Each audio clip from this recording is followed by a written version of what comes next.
Science Snake.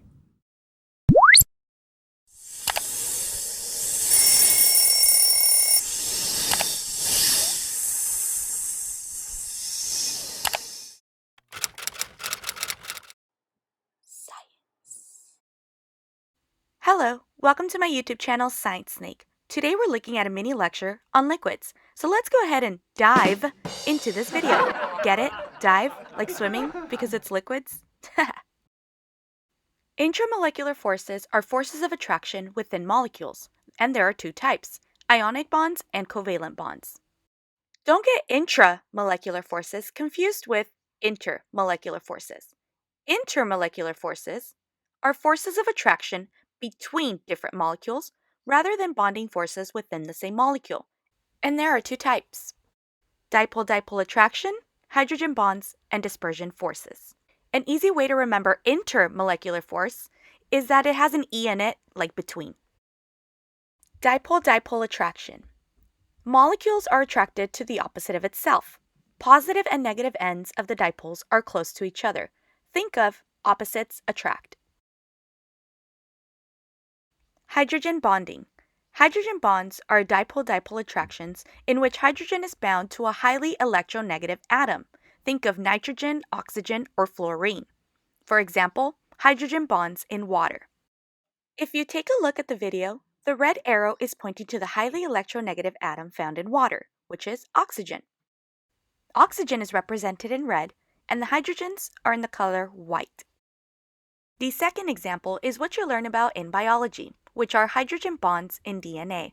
The red arrow is pointing to hydrogen bonds found between bases in DNA. Let's take a look at the second type of forces, and those are London dispersion forces. They're relatively weak forces caused by instantaneous dipole, in which electron distribution becomes asymmetrical. These are the only forces of attraction that exist among noble gas atoms and nonpolar molecules.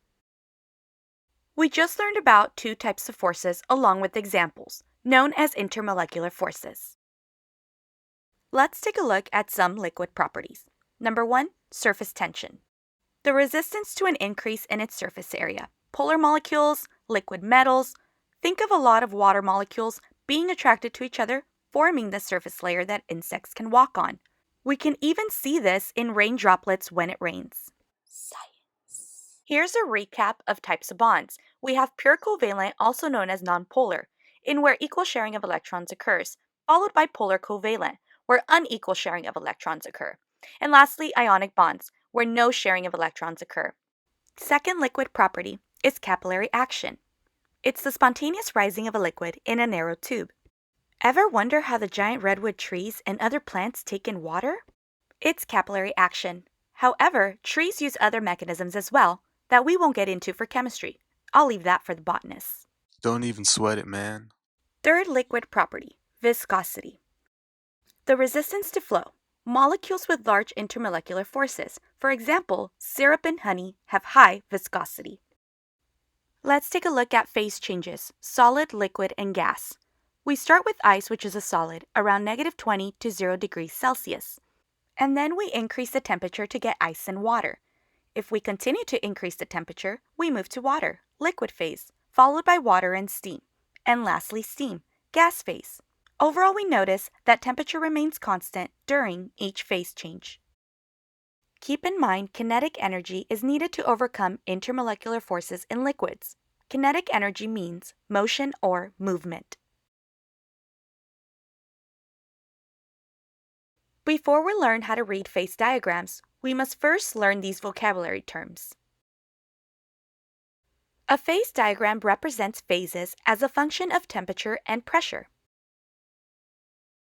Critical temperature is temperature above which the vapor cannot be liquefied.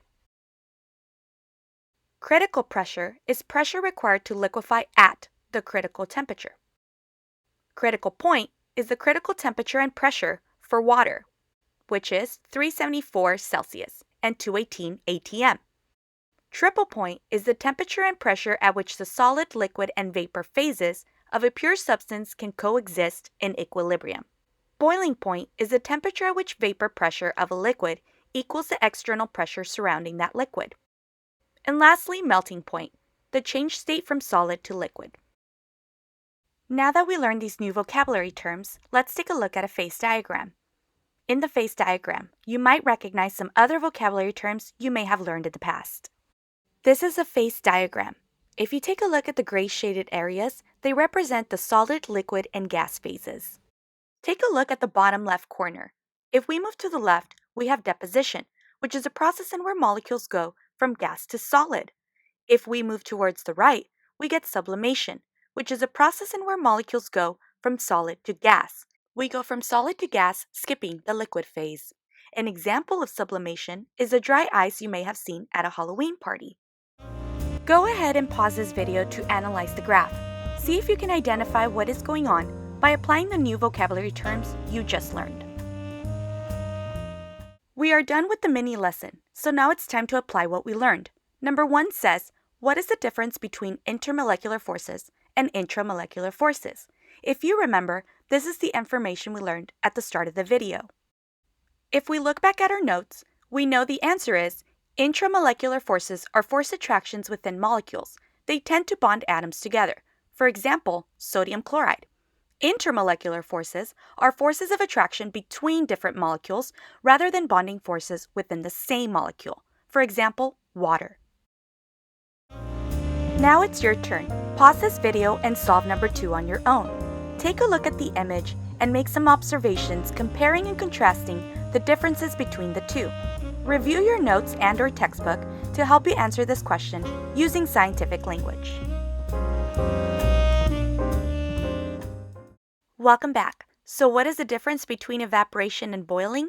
The answer is, evaporation has vapor pressure less than atmospheric pressure, allowing vapor to escape, so bubbles cannot form. However, boiling has vapor pressure equal to atmospheric pressure, so bubbles can form and rise. If you observe the bubbles formed in the boiling point image versus evaporation, excellent observation. That's it for this video. If you enjoyed it, don't forget to subscribe and give it a thumbs up. Thanks for watching.